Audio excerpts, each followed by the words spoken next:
You are alive, and have found life to be a terrible thing.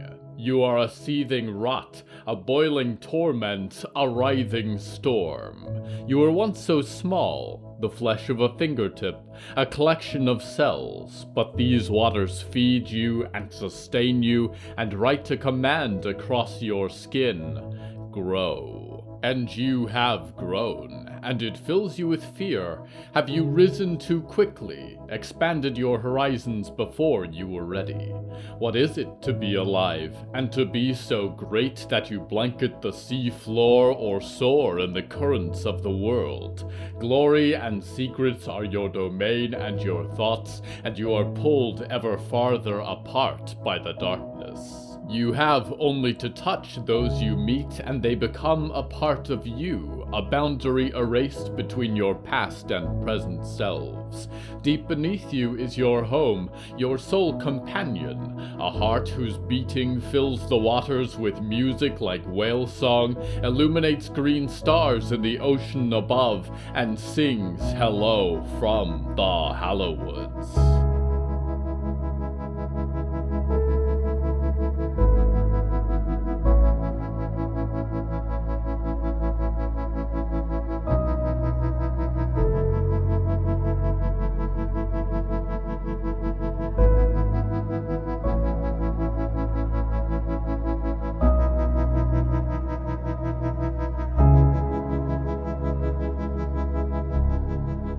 Right now, I'm sitting in the antlers of a mighty animal. It is a new brand of megafauna, and it stalks through the forest each night in clandestine wanderings.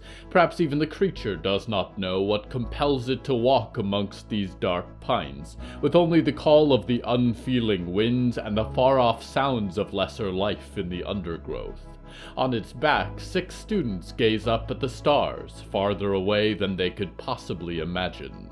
The theme of tonight's episode is miles.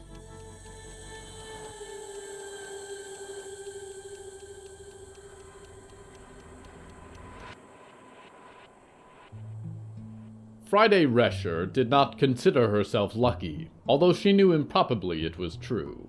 Life had it out for her. If I can't break your bones, it said, I'll break your heart instead. Joke's on you, Friday thought. I've got nothing left to break. Winona was talking about constellations as though that was the point of them being there. Friday avoided the Victoria Arnold Harrow clique, a trio of biting dogs, and in doing so ended up close to Clara, who kept touching Friday's elbow with hers. She could feel Clara's eyes on her neck when everyone else's were turned to the sky. "That's Jupiter," Winona said, sitting on the roof of her hut. The rest of the class clung to the rail of the platform around it. The night gaunt barely seemed to notice their weight as it walked, and the treetops passed on either side. "You'll want to follow it down, here to the left. The other left, Arnold, look where I'm pointing, and you can make out a little trapezoid with a 5th star at the bottom. That's Corvus, the raven." We get enough of ravens at Downing Hill, Friday thought. Not that you'd know that. "The raven is a messenger for the gods," Winona said. "He flies from Olympus to deliver prophecies and poetry to humankind."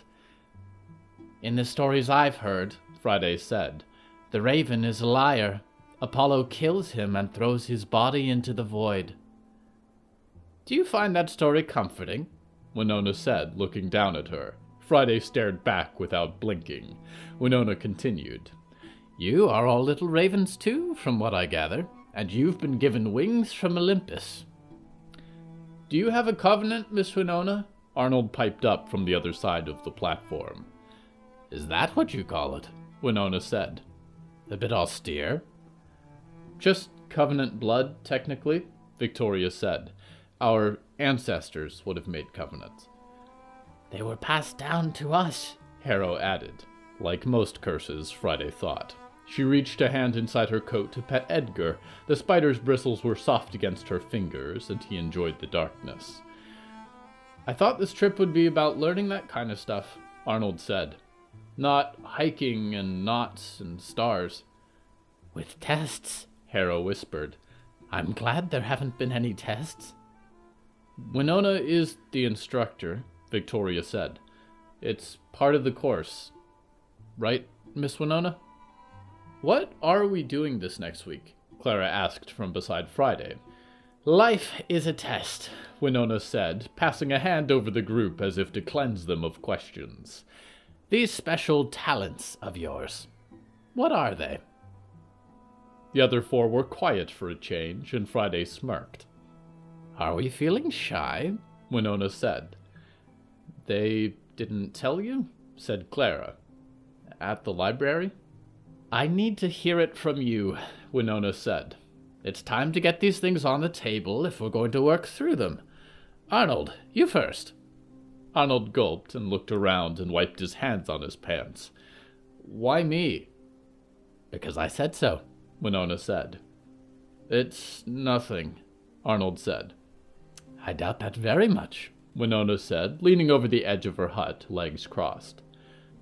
Bad stuff happens when I touch the water, Arnold said. I get uglier. It's dumb. It's not dumb if it's part of you, Winona said. Some things are difficult to accept, but we are good, warts and all. Harrow! Harrow jumped. Friday glanced at Clara, and Clara looked away quickly, starlight in her glasses. I have trouble going through doors, Harrow whispered. Sometimes they seem wrong. Yes, doors give me trouble too. Not as much as stairs, Winona said. Victoria! Can we discuss this later? Victoria said, and cast a glare in Friday's direction. Privately? Are you sure you don't want to share? Winona said. Arnold and Harrow have opened up here. Victoria knows plenty about opening people up, Friday thought. I can see ghosts, Clara said, breaking the silence. Better than most people, anyway. In case you didn't know, there's a ghost dog that follows me around. He kind of smells. I just thought that was you, Victoria said. Let's be kind, Winona said. We're having a discussion. That must have presented its challenges for you, Clara. Ghosts aren't always something you want to see, said Clara, and shivered. Very wise. And Friday, what feathers have the Pantheon blessed you with? You'll be lucky if you never find out, Friday said, watching Winona's face for a reaction. The night wind was not quite as cold as her hand, that she felt for the hilt of the dagger in her dress pocket. Winona hung her legs off the edge of the hut and crossed her arms. The breeze pulled at her hijab and the folds of her robe. I understand this ability of yours may have hurt you or others, Winona said. We do clumsy things when we don't know what we're capable of. But no one is trying to hurt you here. You don't know me, Winona, Friday said. Clara nudged her arm as if to intervene, but Friday did not back down. If you did, you would run screaming from here. And a long fall it would be, Winona smiled, glancing to the forest floor. But I am not easily frightened. What is that? Arnold said, and pointed to something off in the distance. Friday moved away from the rest, crossing around to the empty edge of the platform. It looks like an observatory, Winona said, her voice carrying on the breeze with the jingle of the chimes in the night-gaunt's antlers. Now that would be useful for spotting this next constellation. Let's start this time with Mars. Clara sidled up to Friday a few moments later, and sat down beside her, letting her legs hang off the edge of the platform next to Friday's, feet floating over the forest floor 50 feet below. Are you okay? Clara said. I know you don't trust Winona, but I don't know if she's done anything bad yet, or if she will. I don't like this, Friday said, being so close to everyone. You mean because the hut is little, or because of the Covenant stuff? Clara did not shift away from Friday, and Friday did not respond. I don't love it either, Clara said, but I'm glad you're here. A canary fell dead in the coal mine of Friday's heart. She looked over to find Clara looking at her, a face as pretty as the night sky. Was Clara shifting to avoid the breeze, or leaning in? I have something to tell you, Friday said. Clara paused and looked up at her. Is it about your Covenant powers or something? I'm aromantic, Friday said, and pressed her hands to her lap and looked down at the trees falling behind them. Do you know what that means? What does it mean for you? Clara said, a tremor in her voice. It could have been a shiver, or surprise, or a barely veiled disappointment that would cost Friday everything. She wished she could tell the difference. People write books about love, Friday said, or talk about their crushes in class, but it's not a feeling I have. I can love, of course. I love my friends, and Edgar, and my family, once. But romantic love doesn't... I don't have it. And I've come to accept that, and it doesn't make me any less or mean that I don't care about anyone. But if that's what you want from me, I cannot be that for you. You don't have to be anything, Clara said. For anyone.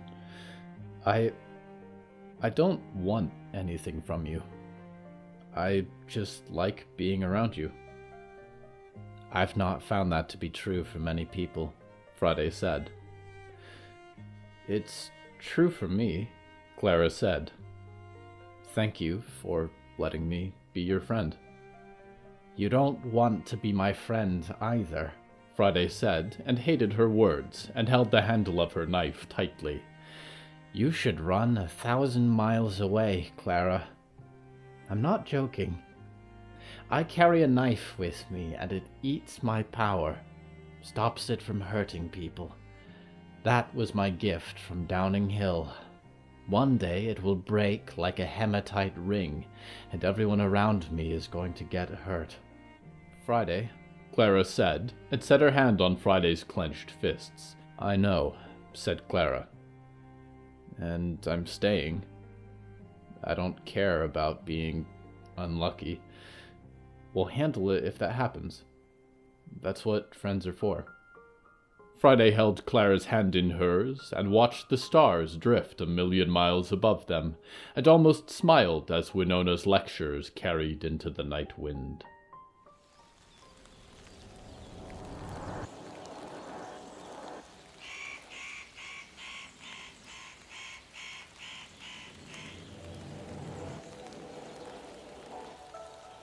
To take up all your things and fly, cross the horizon in search of new sights, journey for the sake of the wind in your hair is an animal impulse, but not so easy in America as it used to be. Fields are overgrown with rampant vine and strange crops. Trees overthrow old buildings with their roots and branches, and pavement cracks as life bursts up from the soil. A web of highways that once held states and cities disintegrates with each passing season, rendered slowly back into soil. Even so, some great journeyers still rove the country like migratory birds, called always to wander a little further. The ghostly lights of the big tops soar in the night, accompanied by a phantasmal waltz, and set up tents in decrepit streets or wilderness each night. The Count and his band of hunters sail the highway like whalers in search of a chase, and the ever-restless jackalopes bound across Wyoming, avoiding greater predators with 100-foot jumps. And it is said there is an automobile that roams America's highways, driving like the devil himself at night. We go now to a wandering spirit.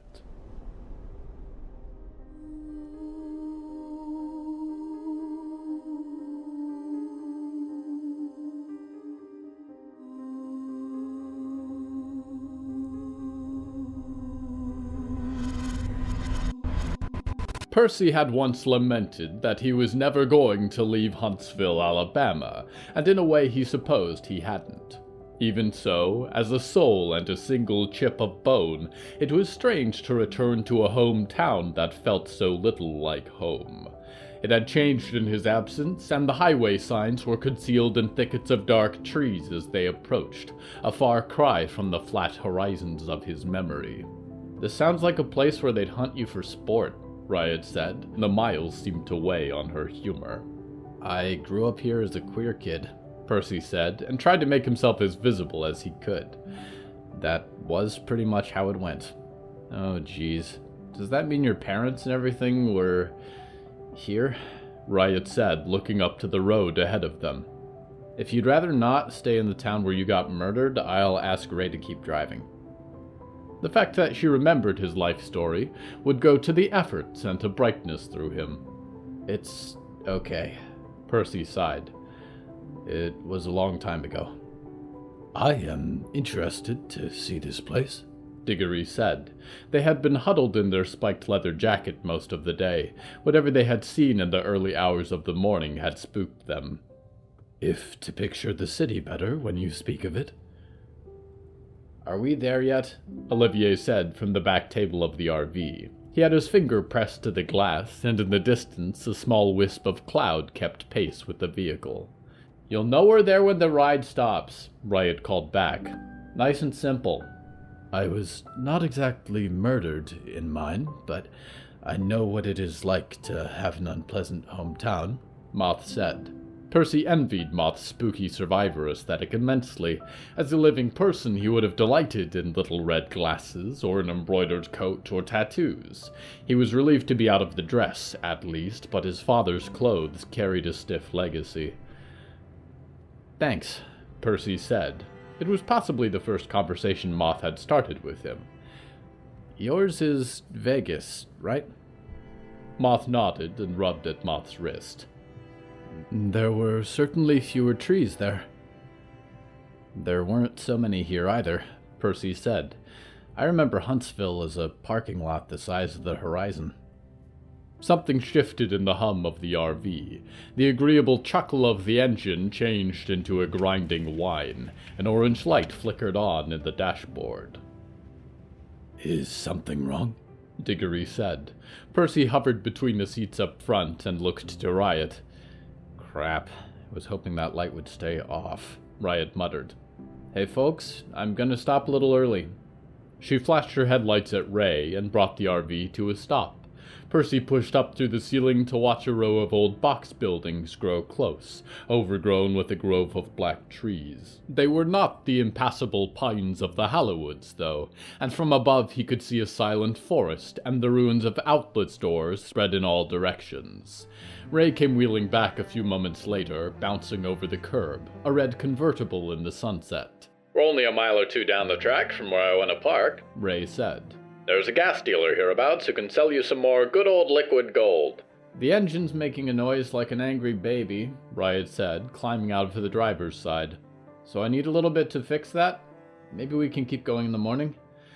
By the way, do you know much about getting those little lights to turn off? Like your dashboard warning lights? Ray said. No, I take care of myself pretty well. I don't know how compatible the knowledge is between my classic chassis and your barge on wheels, but I can try and give you some spotters. How's my kid? I'm doing all right, Ray, Moth said, escaping the back door of the RV. Don't fret your fender about me. You should stay for a little while. Our new acquaintances have some very strange stories. Don't seem that strange to me, Riot said, popping open the trunk of the RV and wincing at the smoke. Let me see if I have this right, Moth said. Percy drifted above them, watching the breeze in the branches beyond. You killed a musician. Your close friend is a witch who flies on a broomstick. You used to know a dog who is a ghost. You got your sword from a gardener. And you're going to fight a dreaming box because you sometimes dream about your mother. The dreams are from Danielle, who's this girl who knows my mom, Riot said, waving a rag at the engine and unlatching a small kit of tools. The rest is pretty much right. Well, you seemed like the well-traveled type, Ray said. You'd be surprised how much a guy who rolled out of the ocean as an automobile will accept. Do you remember what caused that exactly? Olivier said, glancing around the grove as Riot reached into the engine. Well, here's a tip, Ray said. If you set your car up to trap ghosts, don't die in it. Trap ghosts? Percy said, sinking down. Ray was the strangest sight. Just a red car parked in the lot with only a little flickering light to indicate life. What did you do when you were alive? Well, I may just be a fine vintage vehicle now, Ray said. But I was once one of the US of A's top ghost hunters and paranormal explorers. Lots of high-rolling connections. I'm the one who got the Spirit of Lincoln out of Ford's Theater, you know. I didn't realize ghosts have been public knowledge that long, Percy said, looking down at his hands. Well, they're usually not tied down like you and I, Ray said. They drift. They stretch, and eventually they burn out like booster rockets. That gets ugly. Moth and Ollie, you're on dinner duty, Riot said, half buried in the RV's engine. I don't know how to cook that well, Olivier said. I'll help, Moth said. You have to get creative with canned food. Hey, Diggory, Percy said, floating over to the Revenant, almost as dark as the trees. Can you take me somewhere? Anywhere you would like, Diggory said. Everyone, I will return shortly. Don't get lost, Riot called. I am never lost, Diggory said, and began to walk. Percy trailed after them and looked up. In a sky that had once been a brown haze of light, he could see the first stars beginning to shine in the darkness. So you've decided that after all these years, it's finally time to join your local Dreaming Box community. First, you should be proud of yourself. You are doing the best possible thing for yourself and your loved ones. Good job. Now your question is, how will you get there? You have several options. If your local Dreaming Box is within travel distance, simply approach it. Please keep your hands in the air for the last half mile so that we can recognize you as a new member of our happy dreaming family rather than a security risk. If you are farther away, don't give up hope. There are Botulus Corporation contact terminals placed in metropolitan areas across the country, which allow you to request a pickup and transport. Or, if you've caught the attention of our drones, simply respond to the instructions on the screen. If you or someone you know has been selected for advertising by a cluster, then you don't need to worry at all. As the advertising program reaches complete...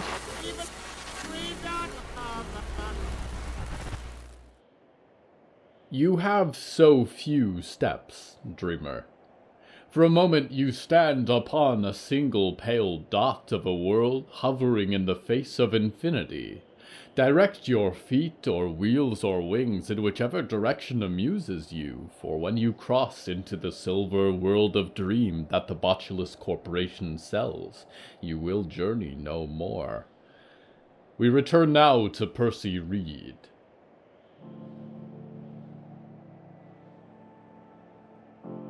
Percy hovered in the darkness and cast light across an expanse of broken concrete and decrepit homes. Their crumbling drives and rusted mailboxes, decorative panels and doors had been his first prison.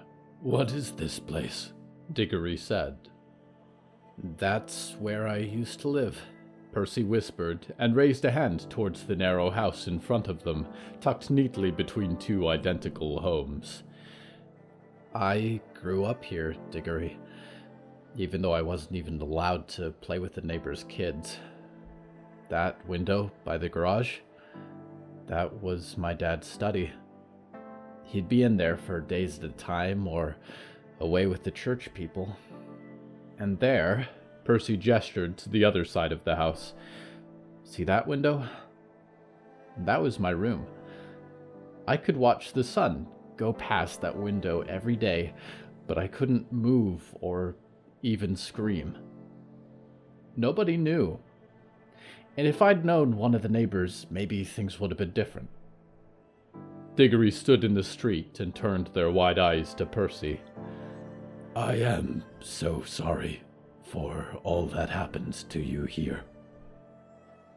Days, Percy said, and felt a surge of heat in his head and his hands. Days I was there after that gunshot in the kitchen, hoping that Dad would come home and save me despite everything. hoping that anyone would miss me enough to come find me. That any of that black rain on the window would find its way to me after the IV bag ran dry. But these things did not happen, Diggory said quietly. The house was a stooped, loathsome thing, and Percy hated its dark windows, one broken. A faded psalm hung on the door. It could have been different, Percy said, and flame filled his chest, rolled throughout his body, white and holy and binding. It could have all been different. No one deserves to die like that. No one deserves to live like that either. Percy rose into the air, sparks running down his cheeks, and his hands were burning flames, and he wasn't talking to Diggory at all as he struck, and a bolt like lightning flashed in the night and cast embers across the siding. Windows shattered, and the door splintered apart, and he sailed up to meet the soulless frame. "I'm glad you're dead," he screamed. "You hurt people. You hurt me. Again and again and again for no reason at all." He watched for a moment as the embers grew brighter, white-hot coals with a life of their own. A well of emotion came to him and poured from his body as righteous fire. He flew in through the cracked doorway and stood in a rotting hall with portraits of the good Reed family. The happy Reed family, the always perfect and godly Reed family covered in dust. The light that washed from him baptized the wall in flame, set wallpaper peeling, and caught the stair rails on fire.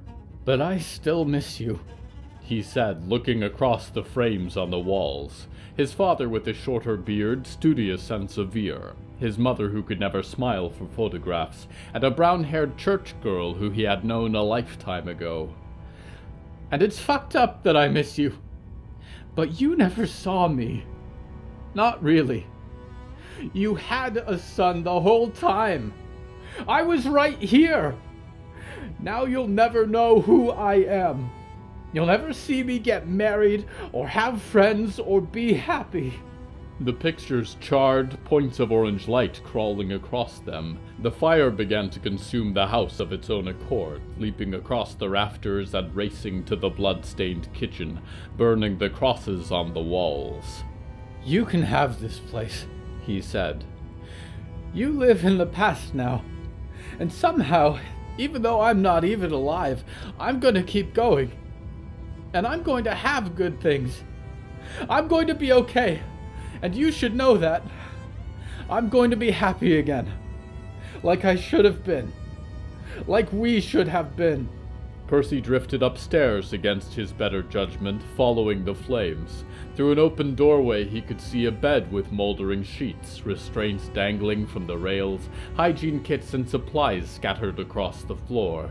He raised a hand and with a furious blow sent lightning pouring down the hall to light up the room in which he had died. Finally, he descended to his father's study and stepped through the door, lighting it on fire as he passed. Desks of papers, printed documents of church pamphlets, and measurements for instruments turned immediately into kindling. The bookshelves were empty, and the flame caught them quickly enough.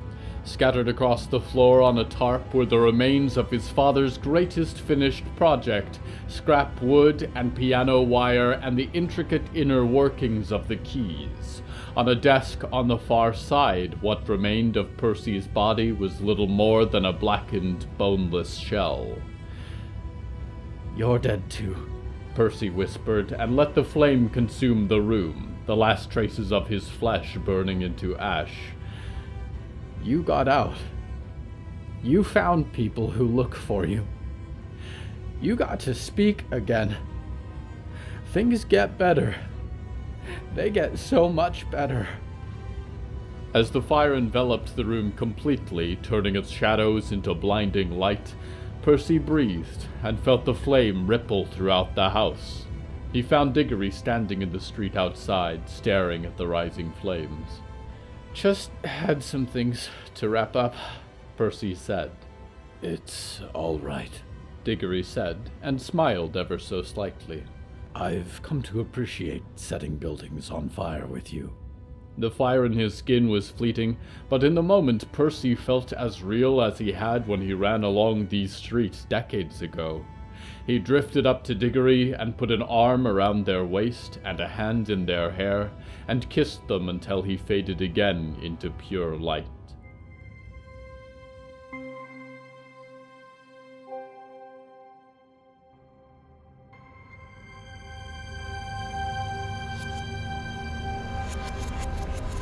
I would like to think that the passage of time and the distances we cross render our troubles into trifles and dull the edge of even the most painful memories. Is that how it is for you, dreamer? Does the setting sun take with it your wounds, and does the dawn find you healed? It may simply be how long we live, my kind. Certainly nothing compared to the trillion-year lives of the outsiders, but we are indescribable to you because to look on us is madness, and to contemplate our age is to you impossible. Be glad, dreamer, that this is so. For when we grieve, it is for the lifetimes of your planets, and eternity does not mend our scars. At least it has not yet mended mine. I hope you can forget, dreamer, and move forward into new days unburdened by the tragedies of your past. We go now to one who has many scars.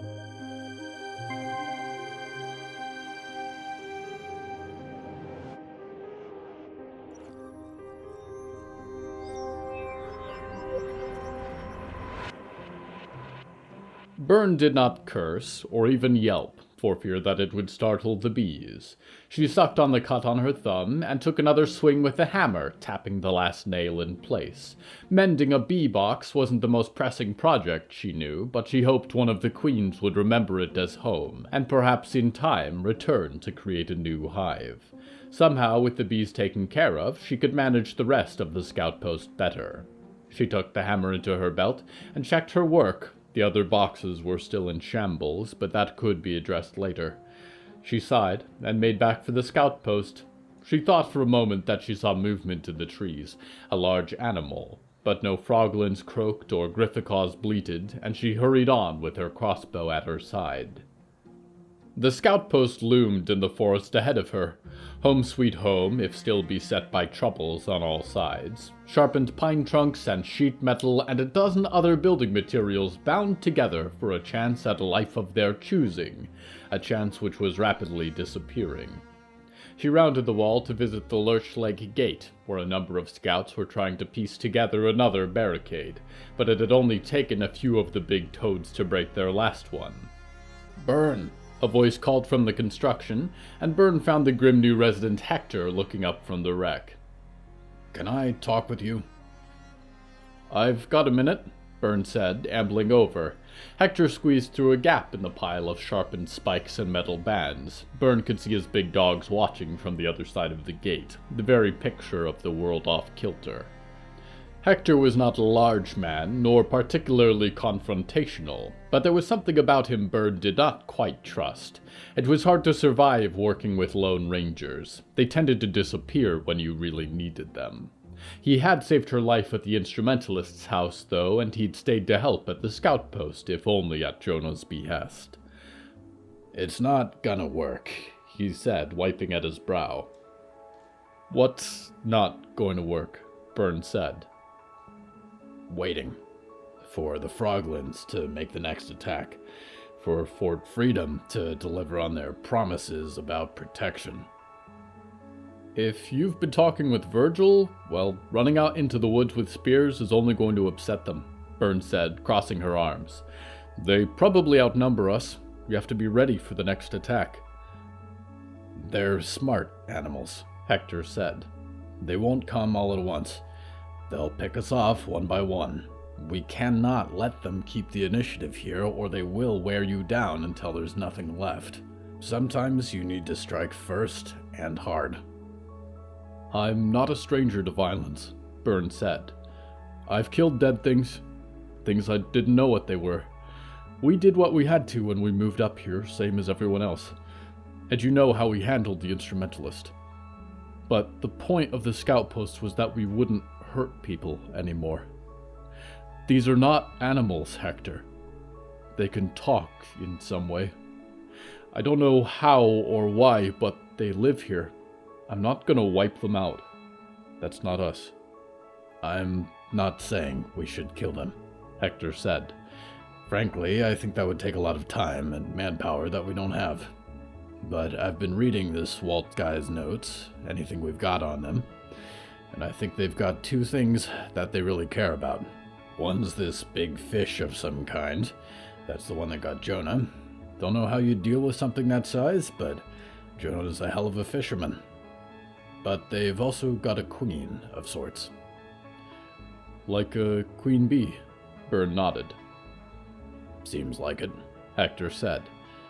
Lays the eggs, keeps the population in check. Do you think if we could move her, Bern said, the rest would follow? I think it's worth a shot, Hector sighed. Hunting creatures like this, I've done my fair share. If I'm going to stay here, I want to do more than patch up the carpentry. Let me work on the queen. Jonah can take the fish. If we could deal with those, I think it would stop the Froglin issue for good. And who knows, maybe they can find a happy new life somewhere they won't bother the scout post. A bee drifted past Bern, dazzled for a moment by the yellow of her hat before flying away. All right, she said, and nodded. She looked up to the scout post and squinted. Only thing is, I don't know if Violet will approve. She's really hoping our new friends will save us here.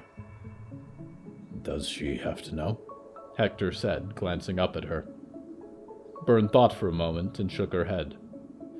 I'll try and break it to her. You and Jonah get started. I'll make sure you have the people you need.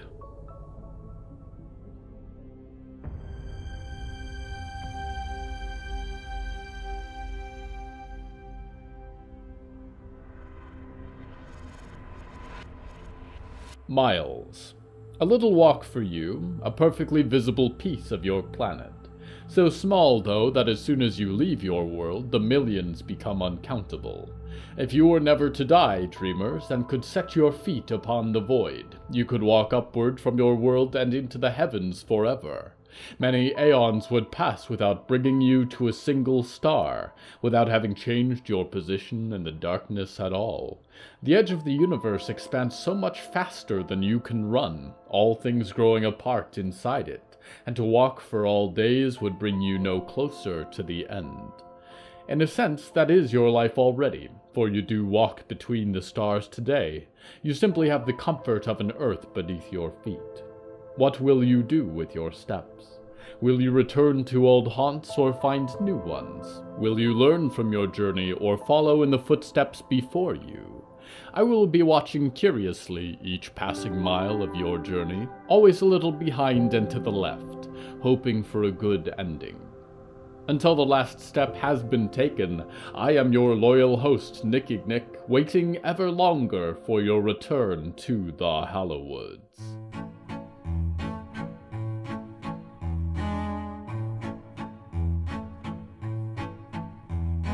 Hello from the Hallowoods is written and produced by William A. Wellman. Hello, that's me. If you enjoyed this show, please don't forget to follow it and share it with a friend.